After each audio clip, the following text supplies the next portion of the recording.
जिसके मुंह में खून था। बच्ची का शरीर में कोई कपड़ा नहीं था। पैर दोनों राइट एंगल में मिला गया। चश्मे को कूटा गया, जिसके वजह से आंखों से खून निकल गया। इंडिया के शहर कोलकाता में 9 अगस्त 2024 की सुबह एक ऐसी खबर सामने आती है जो पूरी दुनिया को हिला कर रख देती है। ये कहानी है 31 साल लड़की मोमिता की, जो कोलकाता के RG Kar medical college and hospital में अपनी हाउस जॉब कर रही थी। हॉस्पिटल जैसी सेफ मानी जाने वाली जगह पर इस लड़की का कत्ल होना और रेप होना काफी ज्यादा हैरानकुन था।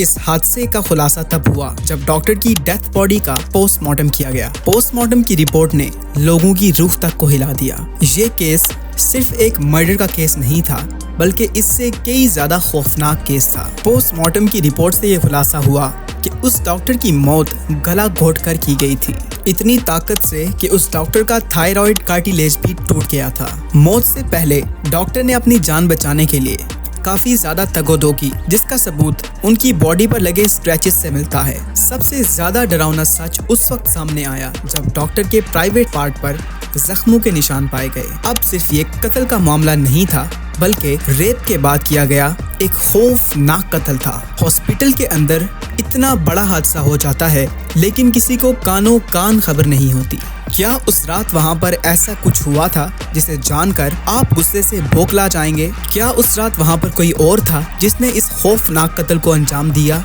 अगर था तो वो कौन था? इन तमाम सवालों का जवाब आज हम इस वीडियो में जानेंगे, और जानेंगे कि वो शख्स कौन था और उसके साथ क्या किया जाना चाहिए। सच जानने के बाद यकीन मानिए कि आपके भी रोंगटे खड़े हो जाएंगे। डॉक्टर मोमिता एक जूनियर डॉक्टर थी जो कोलकाता के आरजीकर मेडिकल कॉलेज से अपनी ट्रेनिंग ले रही थी।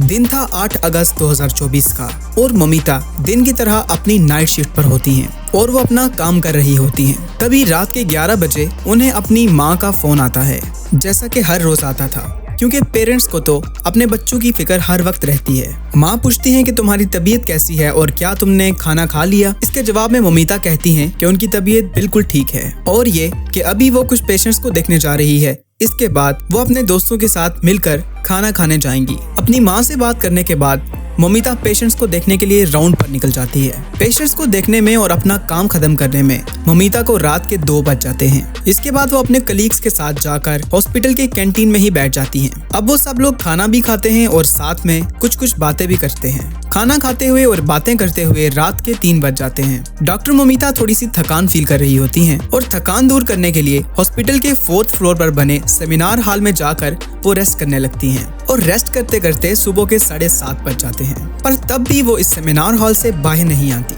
जो कि काफी ज्यादा अनयूजुअल था, क्योंकि डॉक्टर मोमिता कभी भी आधे घंटे से ज्यादा का ब्रेक नहीं लेती थी। हॉस्पिटल का एक वर्कर जो सुबह की शिफ्ट स्टार्ट होने से पहले हॉस्पिटल के सारे रूम्स को चेक कर रहा होता है, वो सारे रूम्स को चेक करते हुए इस सेमिनार हॉल की तरफ आता है। जब वो सेमिनार हॉल के सामने आकर उसका गेट खोलता है तो उसकी आंखों के सामने होता है एक भयानक मंजर, जिसको देखकर वो बहुत जोर से चीख पड़ता है। इस वर्कर की चीख सुनने के बाद आसपास के लोग वहां पर इकट्ठा होने लगते हैं। सेमिनार हॉल में डॉक्टर मोमिता की बॉडी नीम बरहना हालत में पड़ी हुई थी, और ये देखा गया कि उनके जिस्म पर कुछ ब्लड के निशान भी हैं। हॉस्पिटल के स्टाफ के लिए ये किसी ट्रॉमा से कम नहीं था। वहाँ पे मौजूद फीमेल डॉक्टर्स ने अपनी आंखों से ये नजारा जिंदगी में पहली बार देखा था, जिसकी वजह से वो काफी ज्यादा बौखला गई थी। आसपास खड़े सारे लोग डॉक्टर मोमिता को एक स्ट्रेचर पर लटाते हैं और हॉस्पिटल के इमरजेंसी रूम में ले जाते हैं ताकि वो उसकी जान बचा सके। काफी ज्यादा स्ट्रगल करने के बाद भी मोमिता 3 से 4 घंटे में अपना दम तोड़ देती है। दोस्तों, यहाँ पर कुछ लोग थे जो कि इस मर्डर एंड रेप केस को एक नॉर्मल केस की तरह पेश कर रहे थे ताकि वो इस हॉस्पिटल का नाम बचा सकें। लेकिन जब पोस्टमार्टम रिपोर्ट्स आती हैं तो सब दूध का दूध और पानी का पानी हो जाता है। रिपोर्ट से ये साफ साफ पता चल जाता है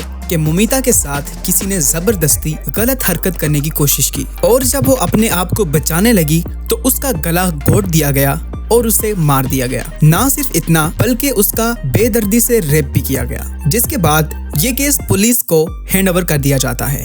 और पुलिस वाले इस केस के क्रिमिनल को पकड़ने के लिए लग जाते हैं। पुलिस उस क्राइम सीन पर ही छानबीन करती है जहां पर यह हादसा हुआ था। पुलिस वालों को उस जगह पर मोमिता के कुछ नेल्स और ब्लड सैंपल्स मिलते हैं और कुछ ब्लूटूथ डिवाइसेस। ये केस और भी जल्दी सॉल्व हो जाता अगर उस फ्लोर पर सीसीटीवी कैमरास होते। बदकिस्मती से सेमिनार हॉल के आसपास या इसके अंदर कोई भी सीसीटीवी कैमरा मौजूद नहीं थे। सिर्फ जहां से इस फ्लोर पे एंटर किया जाता था वहीं पर कुछ सीसीटीवी कैमरास मौजूद थे। पुलिस वाले सीसीटीवी कैमरा में रात 8 से सुबह 7 बजे की रिकॉर्डिंग चेक करते हैं कि इस बीच इस फ्लोर पे कितने लोग आए और गए थे। इन सीसीटीवी फुटेजेस को चेक करने के बाद ये पता चलता है कि टोटल 6 लोग इस फ्लोर पर आए और गए थे। इसके बाद एक एक करके पुलिस वाले इन 6 लोगों को पूछताछ के लिए बुलाते हैं कि वो इस टाइम पर इस फ्लोर पे क्या कर रहे थे और क्या इस टाइम पर उन्हें यहाँ पर कुछ भी अजीब दिखा। तफ्तीश के दौरान पुलिस वाले उन तमाम लोगों के फोन्स में ब्लूटूथ भी ऑन करके चेक करते हैं ताकि उन्हें जो वहाँ से ब्लूटूथ डिवाइस मिला था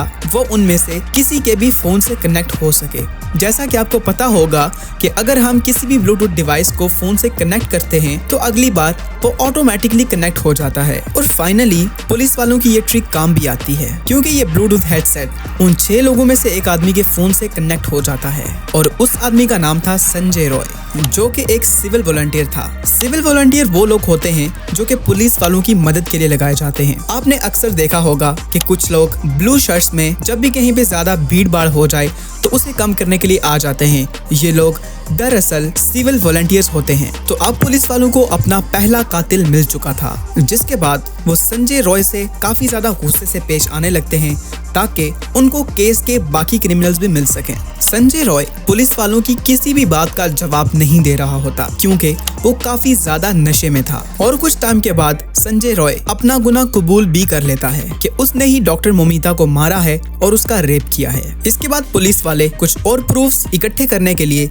संजय रॉय के घर जाते हैं। संजय रॉय के घर में उन्हें एक शू मिलता है जिसके ऊपर खून जैसे धब्बे थे। पुलिस वाले उसका भी सैंपल ले लेते हैं। थोड़ी और तलाशी लेने के बाद पुलिस वालों को संजय के घर के बाहर कुछ कपड़े सूखने के लिए लटके हुए दिखते हैं और ये वही कपड़े थे जो उस दिन संजय ने पहने थे क्योंकि ये सब सीसीटीवी कैमरा में कैप्चर हो चुका था, जिससे ये भी जाहिर था कि संजय ये प्रूफ मिटाने की भी काफी कोशिश कर रहा था। इसके बाद जब शू पर लगे ब्लड सैंपल्स को टेस्ट किया गया तो वो भी डॉक्टर ममिता के ब्लड सैंपल के साथ मैच कर गए। अब इससे ये प्रूफ मिलता था कि संजय रॉय ही असल कातिल है। लेकिन दोस्तों यहाँ पर एक बड़ा पॉइंट ये है, पोस्टमार्टम में 150 ग्राम से ज्यादा सीमन मिला था जो कि एक आदमी का नहीं हो सकता, जिससे ये साफ जाहिर है कि इस केस में काफी ज्यादा आदमी शामिल थे। लेकिन सिर्फ संजय रॉय को क्यों पकड़ा गया? दोस्तों ये रिपोर्ट सामने आने के बाद लोगों ने काफी ज्यादा एहतजाज करना शुरू कर दिया। लोग सड़कों पे निकल आए और सोशल मीडिया पर भी काफी ज्यादा आवाजें उठने लगी, जिसके बाद ये केस सुप्रीम कोर्ट में चला गया और सुप्रीम कोर्ट ने क्लियर इन्वेस्टिगेशंस के लिए ये केस सीबीआई को सौंप दिया और सुप्रीम कोर्ट ने पुलिस की इनिशियल इन्वेस्टिगेशंस को भी गलत करार दे दिया क्योंकि पोस्टमार्टम की रिपोर्ट ये कहती है कि इस केस में 4 या 5 आदमी शामिल हैं क्योंकि एक अकेला आदमी ये सब नहीं कर सकता। तो अब इस केस में सच्चाई क्या है? उम्मीद करते हैं कि जल्द ही डॉक्टर मोमिता के कातिलों को सजा दी जाएगी। दोस्तों सिर्फ ये सोचिए कि डॉक्टर मोमिता के पेरेंट्स पर इस वक्त क्या बीत रही होगी, जिन्होंने अपनी पूरी जिंदगी मेहनत करके अपनी बेटी को बड़ा किया और फिर उसे डॉक्टर बनने के लिए भेजा और इसके बाद उनकी बेटी को इस खौफनाक तरीके से मार दिया गया। तो यकीनन उनके लिए ये वक्त किसी कयामत से कम नहीं होगा। दुआ है कि डॉक्टर मोमिता के कातिल जल्द से जल्द पकड़े जाएं और उन्हें कड़ी से कड़ी सजा दी जाए ताकि दोबारा कोई ऐसा भयानक जुर्म करने की कोशिश ना करे।